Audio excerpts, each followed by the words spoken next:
Welcome to Ravan academy. இன்னொரு RRB என்டிபிசிக்கு இன்னொரு 15 டேஸ் கிட்ட தான் இருக்குது. ஸோ இப்போ நம்ம கரண்ட் அஃபேர்ஸ் வந்து எப்படி ப்ரிப்பேர் பண்ணலாம் அப்படிங்கிறத பற்றி பார்க்கலாம். ஃபஸ்ட்டு கரண்ட் அஃபேர்ஸ் வந்து எப்படி பெஸ்ட்டாக ப்ரிப்பேர் பண்ணுறதுன்னு பார்த்துடலாம். நெக்ஸ்ட்டு வந்துட்டு இப்போ லாஸ்ட்டாக ஒரு 10 டேஸ் மட்டும்தான் இருக்குது. 10 டேஸ்க்கு வந்து எந்த அளவுக்கு நம்ம பெஸ்ட்டாக வந்து கரண்ட் அஃபேர்ஸ் ப்ரிப்பேர் பண்ணலாம் அப்படிங்கிறதையுமே பார்த்துடலாம் ஃபஸ்ட்டு.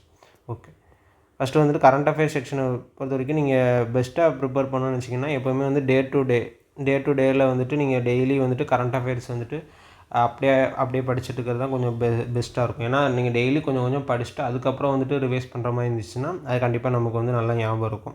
அதே மாதிரி இங்கிலீஷ் நியூஸ் பேப்பர் வந்துட்டு கண்டிப்பாக வந்துட்டு டெய்லி ரீட் பண்ணுற மாதிரி இருந்தீங்கன்னா உங்களுக்கு கரண்ட் அஃபேர்ஸும் நல்லா இன்க்ரீஸ் ஆகும். உங்களுக்கு இங்கிலீஷ் செக்ஷன்லையுமே வந்துட்டு ஓரளவுக்கு இங்கிலீஷ் நல்லா போடுற மாதிரி கண்டிப்பாக வந்துடும். அதே மாதிரி டெய்லி கரண்ட் அஃபேர்ஸ் படிக்கிறது காட்டிலும் அடுத்து வந்து மந்த்லி ரிவிஷன் மாதிரி. ஸோ மந்த்லி வந்துட்டு ஒரு 1 மந்த் கரண்ட் அஃபேர்ஸ் கேப்சூலாக இருந்துச்சுன்னா ஸோ டெய்லி படித்தது அப்படியே ஒரு 1 மந்த் முடிஞ்ச உடனே மறுபடியும் ஒன் டைம் படிக்கிற மாதிரி. அதுமாதிரி எக்ஸாம் டைம் இப்போ எக்ஸாம் கரெக்டாக வருதுன்னா ஒரு 10 டேஸ் 15 டேஸ்க்கு முன்னாடி ஒரு ஃபுல்லாகவே ஒரு ரிவிஷன் பண்ணுற மாதிரி அப்படியே படிக்க ஆரம்பிச்சிடும். ஸோ இந்த மாதிரி படிச்சிங்கன்னா கரண்ட் அஃபேர்ஸ் நல்லா எஃபிஷியண்ட்டாக பண்ணலாம். அதே மாதிரி இப்போ கரண்ட் அஃபேர்ஸ் ஒரு மார்க் டெஸ்ட்டெல்லாம் ஒரு கரண்ட் அஃபேர்ஸ் அட்டன் பண்ணுறீங்க, இல்லை வந்துட்டு இப்போ ப்ரீவியஸ் இயரில் பார்க்குறீங்க ஒரு கரண்ட் அஃபேர்ஸ் வந்து எப்படி கேட்டிருக்காங்க அப்படிங்கிற மாதிரி அதை வந்து கொஞ்சம் அனலைஸ் பண்ணுங்கள். அதில் உள்ள ஆப்ஷன்ஸ் எல்லாமே அனலைஸ் பண்ணுங்கள். இப்போ ஒரு கரண்ட் அஃபேர்ஸ் ஒரு கொஷின் கேட்டிருக்காங்கன்னா அதுலேயே ஒரு 4 ஆப்ஷன் இருக்கும். ஸோ 4 ஆப்ஷன்லேயுமே வந்துட்டு என்னென்னா ரொம்ப க்ளோஸாக கொடுத்து வச்சுருப்பாங்க. 4மே நம்ம படித்த மாதிரி தான் இருக்கும். ஒரு கன்ஃபியூஷன் வர மாதிரி இருக்கும். அந்த 4மே நீங்கள் படித்த மாதிரி இருந்தாலும் எதுக்குரியது அப்படிங்கிறது தெரிஞ்சிருந்துச்சுன்னா உங்களுக்கு அந்த டிஃப்ரென்ஷியேட் பண்ண தெரிஞ்சதுன்னா உங்களுக்கு அந்த மார்க் வந்து நான் கொஞ்சம் ஈஸியாக எடுக்கலாம். அதுமாதிரி கரண்ட் அஃபேர்ஸ் படிக்கிறப்ப எப்போவுமே வந்துட்டு க்ளூ வேர்ட்ஸ் இல்லைனா ஏதாவது ஸ்டோரி பேஸில் ஏதாவது ஞாபகம் வச்சுக்கிட்டிங்கன்னா கொஞ்சம் அது வந்துட்டு உங்களுக்கு கொஞ்சம் ஈஸியாக ரிமெம்பர் ஆகிற மாதிரி இருக்கும். அதேமாதிரி ஜிஎஸ் செக்ஷனில் நீங்கள் மற்றது ஏதாவது ஒரு செக்ஷன் கொஞ்சம் எனக்கு சுத்தமாக வராது சார் அப்படிங்கிற மாதிரி இருந்தீங்கன்னா கூட கரண்ட் அஃபேர்ஸ் இருந்துச்சுன்னா ஓவரால் இதை வச்சு மற்றதெல்லாம் மேனேஜ் பண்ணலாம். ஏன்னா இப்போ ஒரு சில வந்து ஹிஸ்ட்ரி, ஜியாகிரஃபி, பாலிட்டி அதெல்லாம் ஸ்ட்ராங்காக இருப்பாங்க. கரண்ட் அஃபேர்ஸ் வந்து ஓரளவுக்கு படிச்சிருவாங்க அப்படிங்கிற மாதிரி இருப்பாங்க. சயின்ஸ் மட்டும் தெரியாத மாதிரி இருப்பாங்க. ஸோ சயின்ஸ் மட்டும்தான் தெரில அப்படின்னாலும் மீதி இந்த செக்ஷனை வச்சு ஓவரால் ஒரு டீசென்ட் ஸ்கோர் நம்ம எடுத்துடலாம். சயின்ஸ் ரொம்ப நீங்கள் டீப்பாக படிக்கலனாலும் மற்ற 3-4 செக்ஷனில் வச்சுட்டு டீசெண்டான ஸ்கோர் வந்து கண்டிப்பாக எடுத்துடலாம். அதுமாதிரி உங்களுக்கு இன்னொரு செக்ஷன் ஏதாவது ஒன்று தெரிலனாலுமே உங்களுக்கு ஓவராலாக வந்துட்டு கரண்ட் அஃபேர்ஸ் படிக்கிறனால மற்ற செக்ஷனை கம்பேர் பண்ணுறப்ப இதில் கொஞ்சம் மார்க் அதிகமாக இருந்துச்சுன்னா உங்களுக்கு ஓவராலாக வந்துட்டு ஸ்கோர் வந்து இன்னும் கொஞ்சம் நல்லா இன்க்ரீஸ் ஆகும். அதுமாதிரி கரண்ட் அஃபேர்ஸ் படிக்கிறப்பயே வந்துட்டு என்ன பண்ணுங்கன்னா ஸ்டாட்டிக் பார்ட்டையும் சேர்ந்து படிக்கிறாப்புல படிங்க. ஸோ இப்போ வந்துட்டு ரீசெண்டாக வந்து இண்டஸ் வாட்டர் ட்ரீட்டிலாம் இந்தியா வந்து சஸ்பெண்ட் பண்ணியிருப்பாங்க. ஸோ இண்டஸ் வாட்டர் ட்ரீட்டினா என்ன? ஃபஸ்ட்டு இண்டஸ் வாட்டர் ட்ரீட்டி வந்து எப்போ கொண்டு வந்திருப்பாங்கன்னா 1960 கொண்டு வந்திருப்பாங்க. ஸோ இந்தியா பாகிஸ்தானுக்கு இடையில வந்து கொண்டு வந்திருப்பாங்க. அதே மாதிரி அதில் வந்துட்டு ஒரு அக்ரிமெண்ட் மாதிரி போட்டிருப்பாங்க. ஸோ அதில் வந்துட்டு பார்த்திங்கன்னா ராவி, பீஸு, அப்புறம் சட்லஜ் இதெல்லாமே வந்துட்டு ஈஸ்டர்ன் ஃப்ளோயிங் ரிவரில் எல்லாமே வந்துட்டு இந்தியன் கண்ட்ரோலில் இருக்க மாதிரி. அதுமாதிரி வெஸ்டர்ன் ஃப்ளோயிங் ரிவரான ஜீலம், சேனாப், இண்டஸ் இது எல்லாமே வந்துட்டு பாகிஸ்தான் கண்ட்ரோலில் இருக்கும். ஸோ இதெல்லாம் நம்ம கொஸ்டின்ஸில் வந்து கேட்கலாம் கிட்டத்தட்ட. ஆனால் இதில் வந்துட்டு மேஜர் வாட்டர் ஷேர் படி பார்த்திங்கன்னா பாகிஸ்தானுக்கு 80% வர மாதிரி இருக்கும், இந்தியாவுக்கு வந்து 20% வர மாதிரி இருக்கும். ஸோ இந்த மாதிரி வந்து இண்டஸ் வாட்டர் ட்ரீட்டி வந்து சைன் பண்ணியிருப்பாங்க. ஸோ இது ரீசெண்டாக சஸ்பெண்ட் பண்ணது மட்டும் பார்க்காம ஸோ இந்த மாதிரி ஸ்டாட்டிக் பார்ட்டுக்கு பார்க்குறப்ப ஸோ எல்லாத்தையுமே ஓரளவுக்கு கவர் பண்ணி பார்த்திங்கன்னா உங்களுக்கு இதில் வந்து கொஷின் கேட்டாங்கன்னா நமக்கு அட்டன் பண்ண ஈஸியாக இருக்கும். அதே மாதிரி நம்ம கொஷின் வந்து மேக்ஸிமம் வந்துட்டு ஒரு ஃபேக்ட் பேஸ்டாக டேரக்ட் கொஷினாக தான் இருக்கும். ஸோ இப்போ யாராவது ஒரு அப்பாயின்ட் பண்ணியிருந்தாங்கன்னா யார் அப்படிங்கிற மாதிரி டேரெக்டான கொஷின்ஸ் வந்து நிறையவே கேட்பாங்க. ஸோ அந்த மாதிரி இருக்கிறப்ப அது மாதிரி உள்ளது நிறைய கேட்க நமக்கு ஸ்கோருமே வந்துட்டு நல்லா இன்க்ரீஸ் ஆகும். நம்ம கரண்ட் அஃபேர்ஸ் நிறையா படித்து வச்சுருக்கோம், ப்ளஸ் வந்துட்டு இந்த மாதிரி டேரக்ட் கொஷின்ஸ் நிறையா வந்துச்சுன்னா நமக்கு ஸ்கோர் வந்துட்டு ஓவராலாக கரண்ட் அஃபேர்ஸில் நல்ல ஸ்கோர் எடுத்துடலாம்.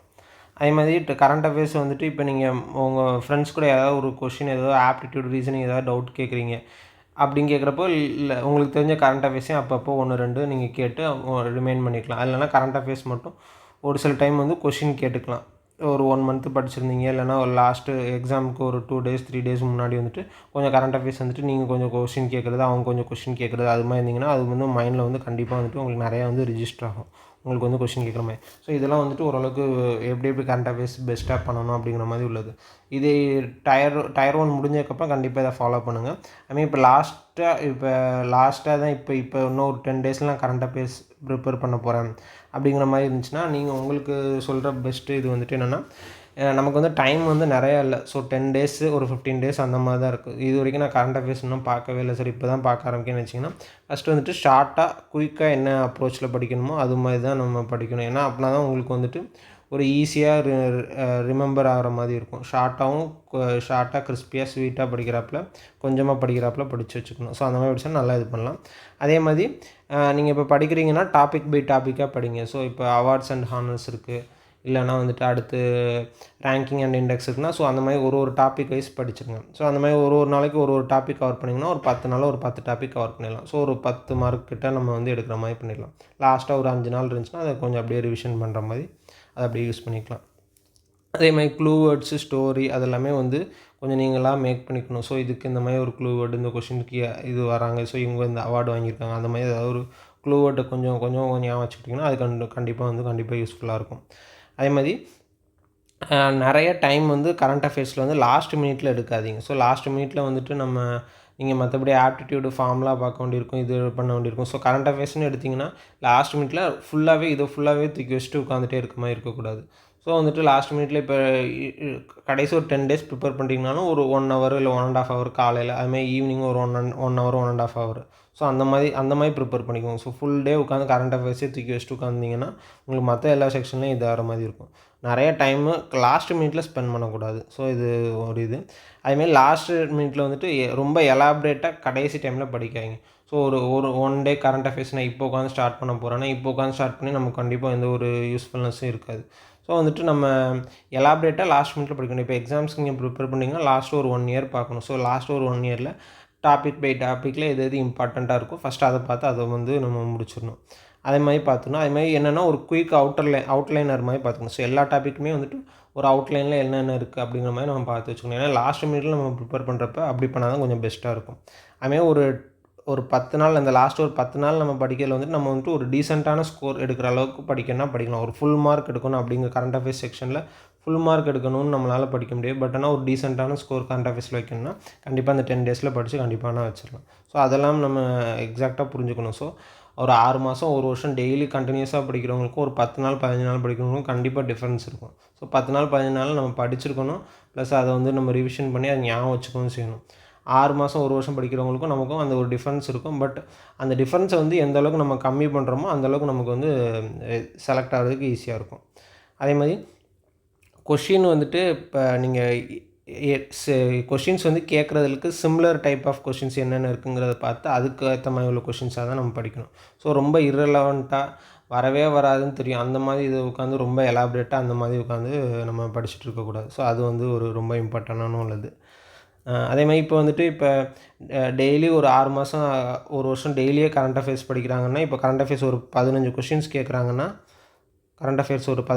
கேட்குறாங்கன்னா, டெய்லி இந்த மாதிரி நல்லா பெஸ்ட்டாக ப்ரிப்பேர் பண்ணிங்கன்னா அவங்க ஒரு 15க்கு ஒரு 14 அட்டன் பண்ணுறாங்கன்னா, ஸோ அடுத்து ஒரு மாதம் இல்லை 2 மாதம் 3 மாதம் படிச்சிருக்கோங்க. ஸோ இதில் வந்து எப்படியும் ஒரு 2 மார்க் 3 மார்க் கொஞ்சம் கம்மியாக எடுப்பாங்க. ஸோ இவங்க வந்துட்டு நல்லா ப்ரிப்பேர் பண்ணவங்கன்னா ஒரு 15 கொஷின் கேட்டாங்கன்னா ஒரு 14 கிட்ட போட்டுருவாங்க.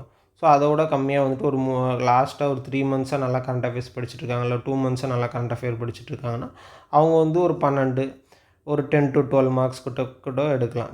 10 to 12 மார்க்ஸ் கிட்ட எடுக்கலாம். ஸோ இப்போ நம்ம இப்போ லாஸ்ட் 10 டேஸ் ஒரு 15 டேஸ் நீங்கள் ப்ரிப்பேர் பண்ணிங்கன்னா நீங்கள் ஒரு 8 to 11 மார்க்ஸ் கிட்ட வந்துட்டு நம்ம எடுத்து டீசெண்டான ஒரு ஸ்கோர் எடுக்கிற அளவுக்கு நம்ம பண்ணலாம். ஸோ எப்படினாலும் ஒரு 2-3 மார்க் ஒரு டிஃப்ரென்ஸ் வரதான் செய்யும் அவங்களுக்கும் நமக்கும். ஆனால் அந்த 2-3 மார்க் நீங்கள் ஆப்டிடியூடோ இல்லை ரீசனிங்கோ இல்லை மற்றபடி உங்களுக்கு வேறு ஏதாவது ஒரு இதில் வந்து எடுத்துக்கலாம். ஆனால் லாஸ்ட்டு 10 நாளில் ப்ரிப்பேர் பண்ணி இந்தளவுக்கு மார்க் எடுக்கிறதுங்கிறது ரொம்ப பெட்டரான விஷயந்தான். ஸோ அதுக்கேற்ற மாதிரி நீங்கள் கரெக்டான ஆப்டாக எடுத்து கண்டிப்பாக படிக்கணும்.